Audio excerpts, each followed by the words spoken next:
Nous enchaînons avec nos relations sur les écrits chers.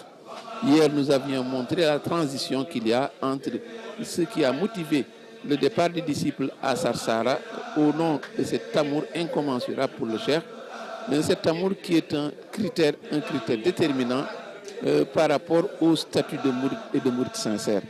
Parce que véritablement, cette appellation, cet état d'âme de mouride sincère, de mouride sadiq, pour dire le nom tel qu'on l'appelle dans nos journées, dans nos matinées, c'est le nom le plus glorieux, n'est-ce pas, le plus apaisant que le disciple, n'est-ce pas, peut se voir appeler. Et ce sont des noms, ce sont des appellations qui remplissent nos journées et qui remplissent nos soirées. L'appellation de Mourid Sadiq, puisque c'est l'aspiration du disciple. Donc le cheikh nous avait montré que c'est une chose qui est une faveur incommensurable et il a pris soin de le définir, de montrer les critères qui nous confèrent ce statut et cet état d'âme de Mourid sincère, de Mourid Sadiq. Et il avait composé Sifatou Sadiq al-Mourid, qui est un poème de 4 vers, pas très long, mais qui est surchargé d'enseignements. Et c'est pourquoi nous disions que donc la transition, c'était, n'est-ce pas, cet amour pour le cheikh. C'est le premier critère. Et c'est ce critère qui fait bouger, qui est le combustible qui fait bouger, n'est-ce pas, tout mourid que l'on prend. Et il faut dire donc que c'est un amour qui doit être qualifié de sincère. Et sincère parce que la question que chacun se pose, c'est suis-je réellement ce Mourid Sadiq dont on parle? Qui il est réellement? Et c'est au nom de cela que le cheikh a composé ce poème de 4 vers pour définir, dit-il, pour que les gens ne puissent pas avoir de méprise par rapport à ce sens, se considérer comme Mourid Sadiq alors qu'on ne l'est pas, ou bien penser qu'on est loin de la voie alors qu'on est dans la voie droite, n'est-ce pas?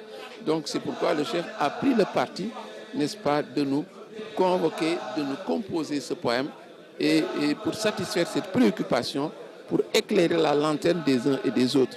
Le cheikh a donc théorisé ces critères. Nous avons nommé le premier, c'est le critère de l'amour sincère. Et c'est un critère qui s'invite souvent dans les tentatives de définition de ce qu'est le mourid sincère. On se rappelle que quand il disait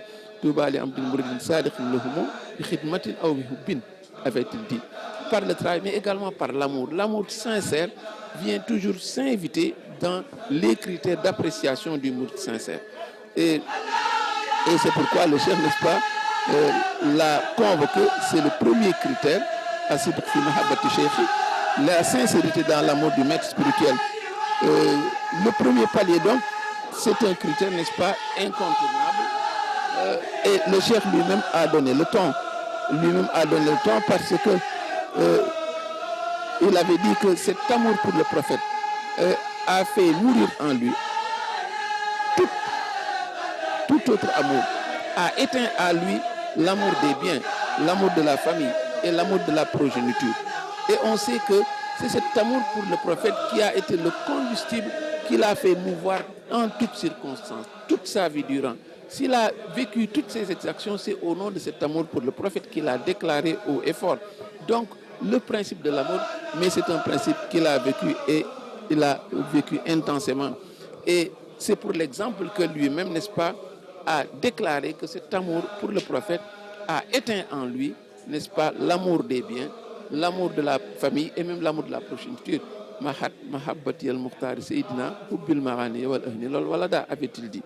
Et il faut dire également que c'est une chose que ses fils lui ont bien rendue, parce que eux aussi, à leur tour, ont troqué ce lien filial contre un lien d'allégeance et ne se considéraient plus comme des fils biologiques, mais comme des fils spirituels du cheikh. Et dans un de ses écrits, le cheikh explique également en disant donc quand l'amour est réel, mais c'est un amour qui nous fait braver toutes les contraintes, toutes les difficultés. Il disait va rendre visite à celui que tu aimes, même s'il y a des montagnes, même s'il y a des contraintes, il faut les braver et aller trouver celui qu'on aime. Toujours, n'est-ce pas, cet amour qui motive, qui nous pousse à soulever des montagnes.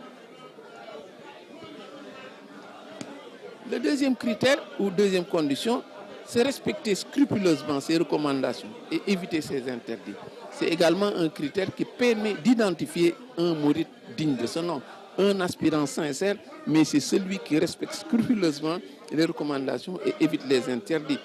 Deuxième donc critère qui est incontournable parce que le préalable de l'amour sincère, s'il est acquis, mais l'autre va couler de source parce que l'on ne saurait poser des actes qui sont en porte-à-faux avec cet amour qu'on a déclaré. L'islam est ce chapelet de prescriptions, mais également une succession d'interdits. Mais quand l'amour est sincère, quand on est un disciple digne de ce nom, évidemment, on doit respecter scrupuleusement ce que le cheikh recommande et éviter scrupuleusement ce que le cheikh interdit. Parce que son rôle, c'est un rôle de coach sur le plan spirituel. C'est un coach, n'est-ce pas, qui nous appelle la loi, qui nous rappelle la loi, qui nous balise le chemin et qui nous, de sorte que ces prescriptions cadrent toujours avec celles d'Allah, mais ces interdits également cadrent toujours avec les interdits d'Allah. Et si aujourd'hui, l'exemple qu'on peut donner qui est le plus proche, dans les rapports conjugaux, si on demande le critère d'appréciation du mari digne de ce nom, mais c'est le mari qui craint Dieu, parce que dans les rapports conjugaux également, mais c'est un rappel de ces principes à l'épouse, un rappel de ce que Allah recommande de faire, mais un rappel également de ce que Allah interdit de faire. C'est pour dire donc, c'est la loi qui est valable en toutes circonstances dans nos rapports. Le troisième critère, n'est-ce pas, c'est arrêter de diverger, de tergiverser ou de remettre en cause le maître spirituel. Oui, parce que c'est également un critère qui coule de source, parce que quand on a déclaré sa fidélité à son maître spirituel, mais on doit également le suivre pas à pas. Et dans un autre enseignement, le cheikh convoque une image encore plus forte quand il dit quand il dit que envers le maître spirituel, on doit être comme un mort entre les mains de celui qui le lave. Donc ça veut dire que c'est une image terrible, une image forte, mais une image très suggestive. Quand on est entre les mains de son maître spirituel comme un mort entre les mains d'un laveur, évidemment, il n'y a pas de place pour tergiverser ou bien pour hésiter sur ce qu'il nous recommande de faire. Et il faut rappeler également que Allah a très tôt pris des dispositions parce qu'il avait dit le jour du jugement, mais chacun viendra derrière son guide. Parce qu'il avait très tôt dit choisissez un intermédiaire pour arriver à Dieu. Donc cet intermédiaire est incontournable et nécessaire. Et si on l'a choisi, mais c'est pour lui obéir au doigt et à l'œil. Donc vous voyez, le musulman doit se le prendre pour dire qu'il sache qu'il sera apprécié à l'aune de la manière dont il a suivi ce guide et ce guide digne de son nom. Le quatrième critère, préférer ce qu'il a choisi pour toi au lieu de ton propre choix, sans référer strictement donc à lui. Même une question de choix ne doit pas être de mise dans nos rapports avec le maître spirituel, parce que véritablement, mais c'est quelqu'un qui est dans une trajectoire ascendante, c'est quelqu'un qui va de confiance en confiance envers son maître spirituel, et finalement cela se termine par une extinction en lui. Quand on s'éteint dans son monde spirituel, mais il n'y a pas de place, n'est-ce pas, pour s'opposer à lui pour un choix. Donc le critère ou bien le point culminant de cette fidélité envers le maître spirituel, mais c'est quand on vient à s'interdire en lui. Et c'est pourquoi donc l'enseignement du cheikh vise à retirer ou à respecter tous ces critères-là. Et pour terminer, la conclusion, c'est la conclusion qui montre qu'il y a un chantier pour le musulman, parce qu'il dit que celui qui réussit à respecter tous ces 4 critères, qu'il peut valablement être appelé un mouride digne de ce nom. C'est celui-là qui est le disciple valable. C'est le disciple qui a réussi à étreiner, n'est-ce pas, cette chose prodigieuse qui est le statut de mouride sincère. Donc il dit réunir tous les 4 critères, pas un, ni 2, ni 3, mais tous les 4 critères. Si on les réunit, on peut espérer avoir été un mouride digne de ce nom.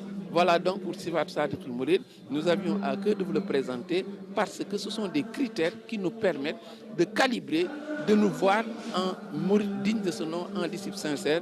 Wassalamu alaikum wa rahmatullahi ta'ala wa barakatuh.